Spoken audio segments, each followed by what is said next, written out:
Jadi memang umat Islam Indonesia tidak terlalu peduli dengan politik. Ya, ini memang dilakukan semacam depolitisasi umat Islam, sehingga umat Islam itu disibukkan oleh kegiatan-kegiatan lain di luar politik. Ya. Tadi karena ada kesan tadi bahwa politik itu dikuasai oleh partai politik dan umat Islam atau rakyat itu tidak punya peran politik. Ya, begitu kita keluar dari bilik suara. Ya.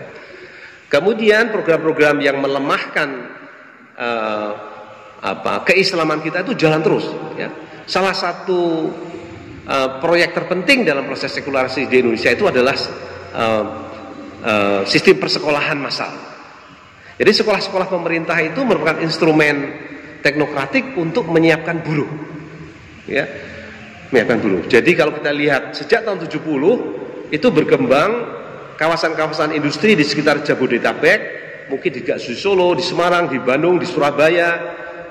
Itu anak-anak yang dari seperti dari Kediri, dari manapun, dari Blitar itu berbondong-bondong urbanisasi ke kawasan-kawasan itu. Ya, yang tidak punya. Jadi ada proses semacam proses pemiskinan di daerah tepi-tepi itu bergerak ke arah kota. Lalu kalau nggak dapat pekerjaan di kota, pergi ke luar negeri, jadi TKW dan seterusnya. Ya.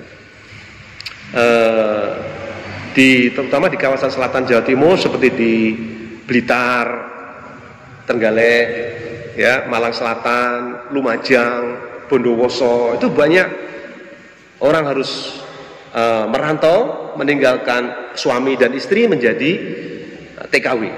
Ya, itu jadi terjadi semacam urbanisasi maupun emigran itu bekerja di luar negeri sebagai tenaga kasar. Ya. Jadi ini di kulturnya, di kultur itu kita diubah gitu dari masyarakat pertanian menjadi masyarakat industri, sehingga pertaniannya tidak berkembang. Ya, tidak berkembang. Bahkan kita impor beras. Tahun lalu saja, tahun ini kita diperkirakan ada 10 juta ton beras yang kurangan. Umumnya kita impor dari Vietnam. Ya. Dari 10 juta ton beras itu, kalau Vietnam menahan diri mengekspor berasnya, kita dapat dari mana? Ya. Beberapa hari yang lalu ada pertemuan di Pondok Pesantren Riyadul Jannah di Pacet. Itu pesantren-pesantren mulai digerakkan untuk mulai bergerak ke arah pertanian. Ya, santri-santri diminta untuk menanam, membuka lahan-lahan supaya kita bisa mencukupi kebutuhan beras 10 juta ton. Ya, ini tidak mudah, tapi itu memang sektor pertanian adalah sektor yang tertinggal. Ya. Nanti kalau kita lihat kenapa begitu, kita bisa diskusikan. Ya, kenapa kok sektor pertanian itu makin tidak menarik? Anak-anak muda sekarang itu maunya ke teknik informatika, karena senang dengan elektronika, IT dan sebagainya. Mau ke pertanian itu aras-arasan, ya, aras-arasan karena tidak banyak hasilnya, ya, sehingga yang dicari itu pekerjaan-pekerjaan di kayak gitu. Baik, jadi ini situasinya. Jadi kalau kita lihat sekarang, praktis kita ini tadi kita mengalami fragmentasi, sehingga tadi saya katakan Majelis Permusyawaratan Umat Islam Indonesia itu berusaha menyatukan kelompok-kelompok tadi itu supaya kita memiliki satu pandangan yang sama, kemudian membuat agenda yang sama, ya. Sebab sekarang lama ini kita disibukkan oleh agenda-agenda asing yang ditimpakan kepada kita, ya, sehingga itu kan sibuk gitu, ya. Lalu lupa mengurus agenda kita sendiri, ya. Sehingga kita mudah dipecah belah. Ya. Sekarang ini saja ada satu organisasi pemuda yang sangat kuat, ya. Itu kemarin sempat ada konflik di Pasuruan, ya. Ya. Itu antar umat Islam diadu. Ya, jadi ini satu situasi yang buat kita prihatin, ya. Nah, kalau kita memperhatikan apa sih lalu kita mau ngapain nih, ya, kita mau ngapain, ya. melihat situasi itu. Nah, dengan adanya pandemi itu, kalau kita lihat sektor pendidikan kita sekarang, itu praktis kan, di sini anak-anak sudah mulai masuk lagi ya? Belum masuk juga ya? Nah, sekarang kan terjadi pembolosan besar-besaran ya, pembolosan besar-besaran. Jadi di kota-kota besar pun terjadi ketidakpastian, karena pada waktu ibu wali kota mau buka sekolah, orang tua masih khawatir. Apalagi banyak guru yang positif, ya. Jadi ada kekhawatiran-kekhawatiran seperti itu, ya.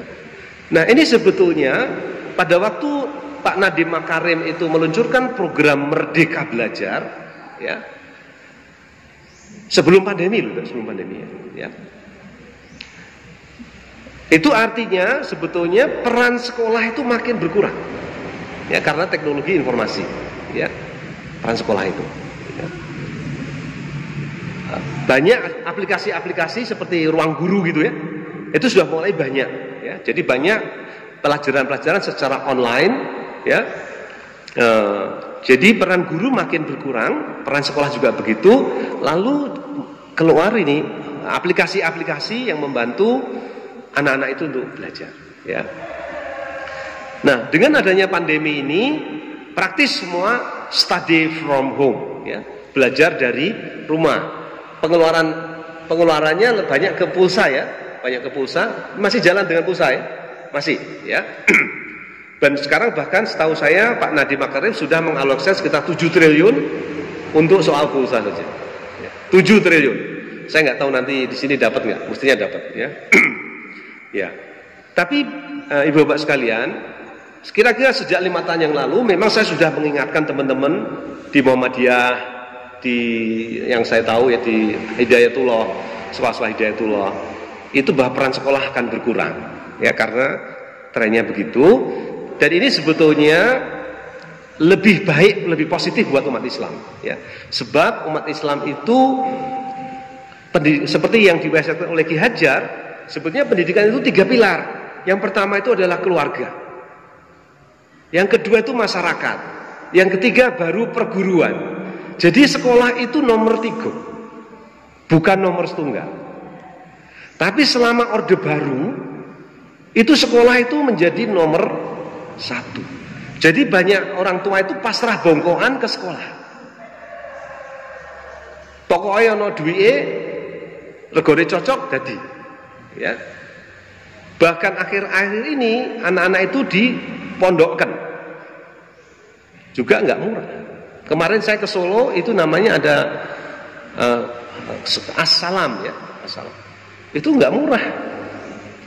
Bahkan ada kelasnya, ada kelas A, kelas B, kelas C, ya. Kelas A itu berapa, B berapa C. Jadi sekolah itu pun yang dijalankan oleh umat Islam itu berkelas-kelas. Kalau di Surabaya itu kelas atas Al-Hikmah, gitu ya. Kelas agak menengah Muhammadiyah. Kalau agak bawah itu ya negeri atau punyanya Ma'arif misalnya gitu ya. Tapi ini Ma'arif pun sudah ada yang seperti Khotijah itu mahal, ya.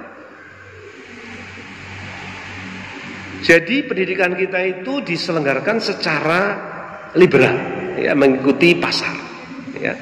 Dan itu sebetulnya tidak sesuai dengan pandangan Ki Hajar Dewantara sendiri, apalagi pandangan Islam. Islam itu keluarga itu adalah madrasah, ibu itu adalah madrasah yang utama dan pertama, ya. Jadi pendidikan kita itu mestinya pilar pertamanya itu keluarga. Yang kedua adalah masyarakat seperti masjid ini, ya, masjid ini, lalu baru sekolah. Ya. Sekolah itu sifatnya supplementary and complementary. Jadi sifatnya dia melengkapi dan menambahi saja. Yang intinya itu mestinya pendidikan keluarga, yaitu apakah itu akhlak, adab, kemudian keterampilan-keterampilan yang bersifat umum, ya. Lalu sekolah itu memberi keterampilan-keterampilan bersifat teknis produktif, misalkan untuk belajar jadi tukang kayu, belajar jadi ahli bengkel motor, itu bisa di sekolah-sekolah, ya. Sekolah juga bisa menyediakan perpustakaan, akses internet, bengkel, studio, lapangan olahraga, apalagi sarana belajar yang lain, tetapi masjid ini menjadi bagian yang penting, ya. Mohon panjenengan amati, kalau amatan saya, ya, sejak sekolah itu menjadi perhatian utama kita, itu masjid itu menjadi agak terbengkalai, ya. Masjid itu hanya punya fungsi-fungsi penyelenggaraan ibadah ritual saja, ya. Anak-anak itu lebih banyak habis waktunya di sekolah daripada di masjid, ya. Jadi itu yang terjadi, ya. Nah, ini sebetulnya waktunya kita kembalikan fungsi-fungsi masjid itu kembali ke fungsi-fungsi utamanya, ya. Kemudian juga keluarga, ya. Jadi keluarga itu tidak boleh kita ambil tugas tarbiyahnya, tidak boleh. Tugas tarbiyah itu ada di bunda ayah ibu, ya. Seperti jadi kalau tugas tarbiyah itu diambil dari rumah, maka sebetulnya rumah tadi mulai runtuh sebetulnya, mulai kehilangan alasan utama pembentukan keluarga itu, ya. Sebab alasan pertama keluarga itu adalah tadi tarbiyah, ya. Tidak mungkin guru itu mengajari sidik, amanah, patonah, tableh. Karena guru-guru di banyak sekolah negeri terutama, mungkin juga sekolah-sekolah swasta, itu disibukkan dengan tugas-tugas lain, ya, seperti menyelesaikan kurikulum, akreditasi dan sertifikasi, ya.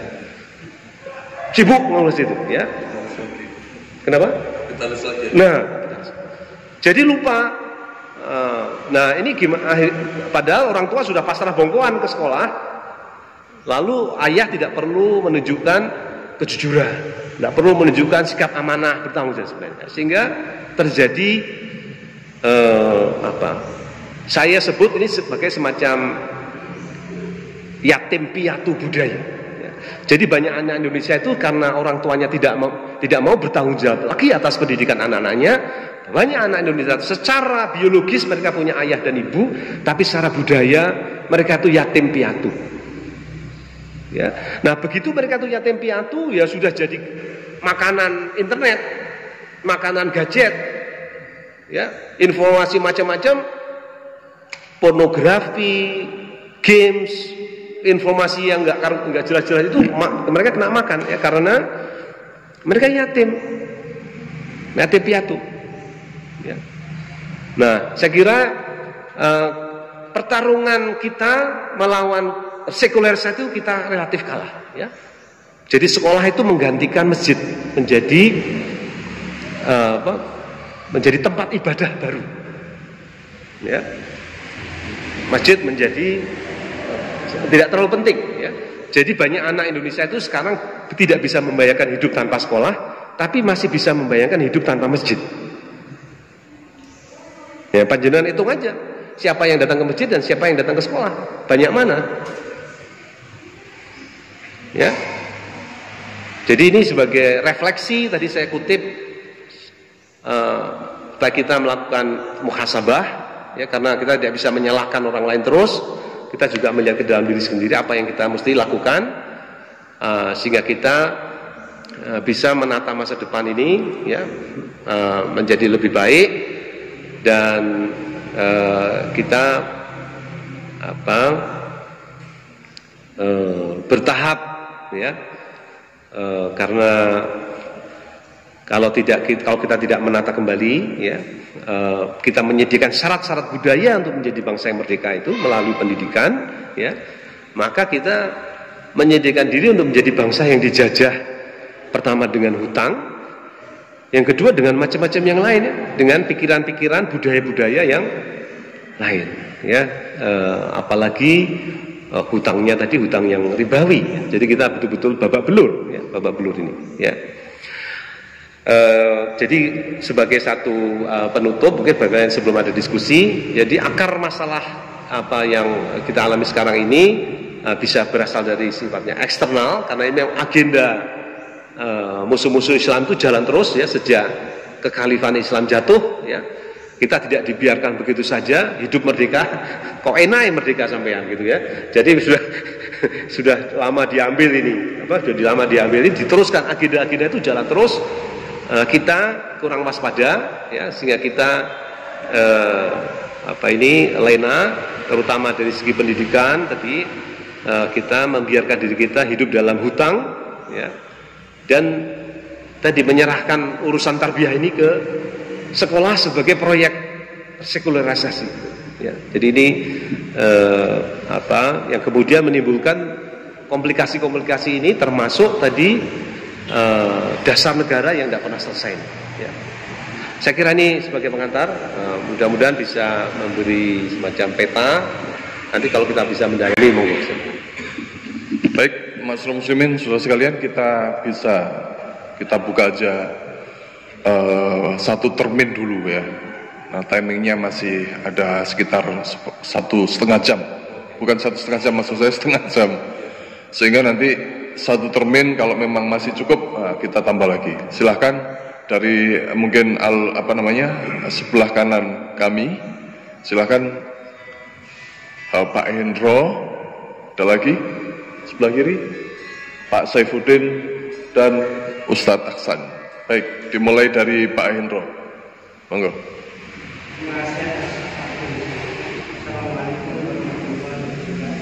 Waalaikumsalam warahmatullahi wabarakatuh.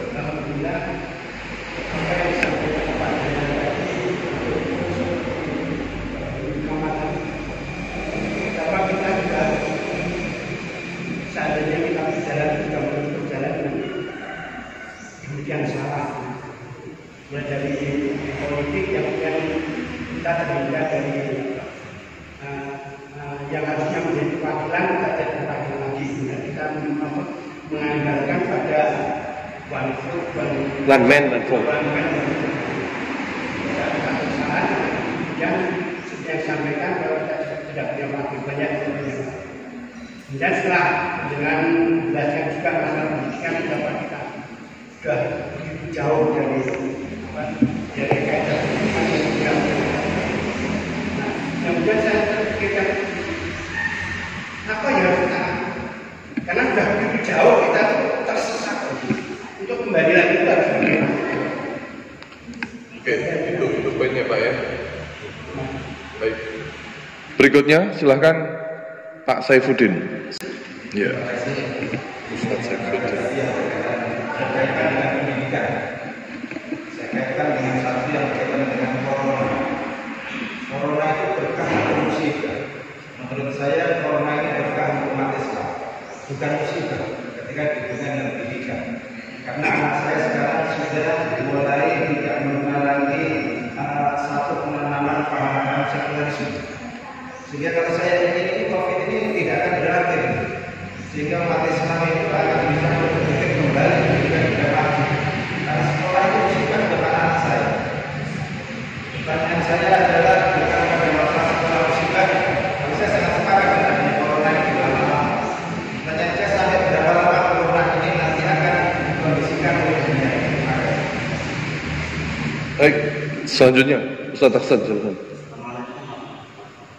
Waalaikumsalam warahmatullahi wabarakatuh.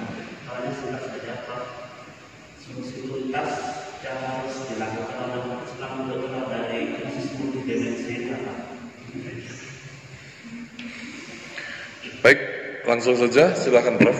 Ya. Ada yang dari belakang tanya. Oh iya. Nanti kah atau sekarang? Dari belakang nanti dulu, Bu. Kita termin kedua. Baik. Nggih, baik, matur nuwun. Jadi persoalan kita kompleks, tidak bisa kita selesaikan dalam 1-2 hari karena proses ini berlangsung agak lama. Kita sudah semacam kecanduan dengan gaya hidup yang lama ini. Dan tadi Ustadz Saifuddin mengatakan berkah, ya. Jadi memang ada pandangan bahwa pandemi itu semacam pengoreksi besar, gitu. Great corrector, ya. Jadi kehidupan kita selama ini memang sudah salah dan sesat, gitu, ya.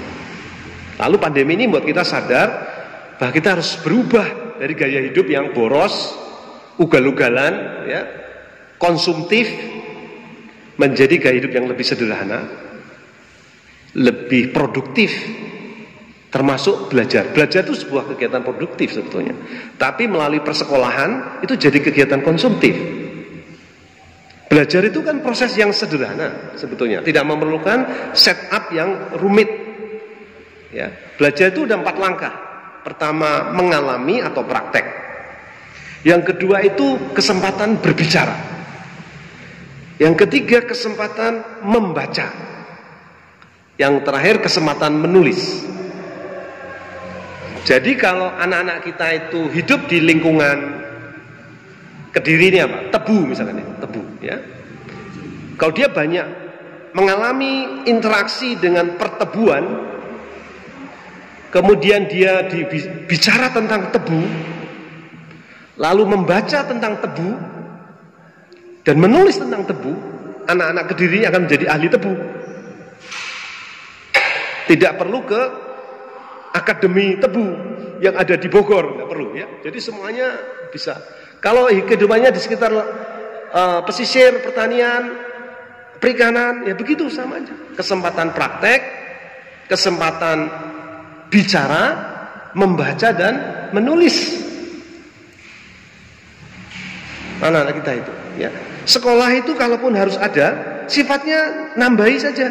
Tadi memiliki fasilitas internet, ada buku-buku, ada guru sebagai tempat konsultasi, ya. Tetapi kebiasaan-kebiasaan belajar itu bisa dibentuk tidak harus di sekolah, bahkan terutama di rumah.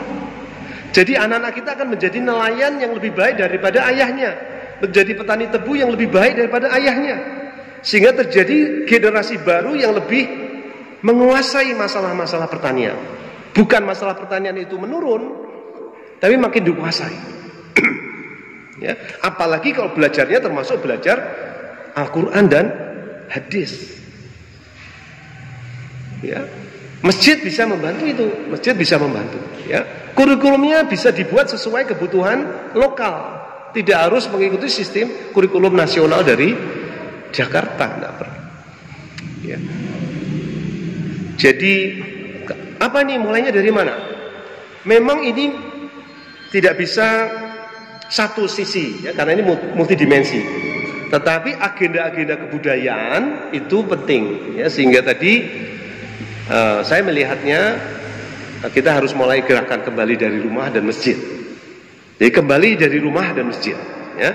Jadi kegiatan-kegiatan bersifat produktif itu bisa kita mulai dari rumah, ya, termasuk belajar itu. Ya. Masjid sementara sekolah masih tidak aktif, ya. Ini masjid bisa diaktifkan nih, ya. Saya lihat masjid kan diserahkan kepada masyarakat toh. Kalau sekolah pemerintah kan masih diatur pemerintah, ya. Kalau masjid ini masih bisa menjadi bagian dari kewenangan masyarakat, masyarakat bisa bergerak lebih dulu, ya. Bergerak lebih dulu, aktifkan masjid, ya. Lalu jadikan masjid ini sebagai tadi pusat-pusat kecerdasan, ya. Sediakan kalau di masjid tidak ada sekolahnya, kalau ada sekolah ya ada perpustakaan, akses internet dan seterusnya, ya. Lalu gerakkan kegiatan-kegiatan yang sifatnya produktif, ya. Hidup sederhana menurut saya penting. Lalu jauhi riba, ya, jauhi utang, ya. Kalau ada utang segera selesaikan aja, ya. Kalau harus jual sesuatu jual, ya. Jauhi riba, karena riba ini yang membuat doa-doa kita nggak terkabul. Ya, kan Allah dan Rasul sudah menyatakan perang, ya, terhadap riba ini. Jadi kalau kita masih riba saja, ya nggak ada yang menolong kita, ya. Jadi memang kita hidup sederhana. Kalau beli ya cash, ya. Kalau belum punya uangnya nggak usah beli, ya, hidup sederhana dan seterusnya, ya. Jadi memang ini satu kebiasaan baru. Kalau selama ini saya tahu banyak ibu-ibu kan bingung anaknya nggak sekolah kan, karena sudah bertahun-tahun apa namanya sekolah KB, ya kan. Tapi begitu anak di rumah, ya kita buat rumah kita toto menjadi tempat yang enak untuk belajar, ya. Penerangannya dirapikan, dibersihkan, kemudian ada interaksi yang lebih baik, ya, dengan antara orang tua dan anak, ya. Jadi ini juga kebiasaan-kebiasaan yang dituntut ada perubahan bagi orang tua ini, ya. Terutama keluarga-keluarga muda itu, ya. Kemudian yang masih muda saya anjurkan untuk menikah lebih cepat, ya. Jadi sekolah-sekolah itu membuat anak-anak kita itu takut menikah, ya. Takut menikah setahu saya. Apalagi yang kalau di desa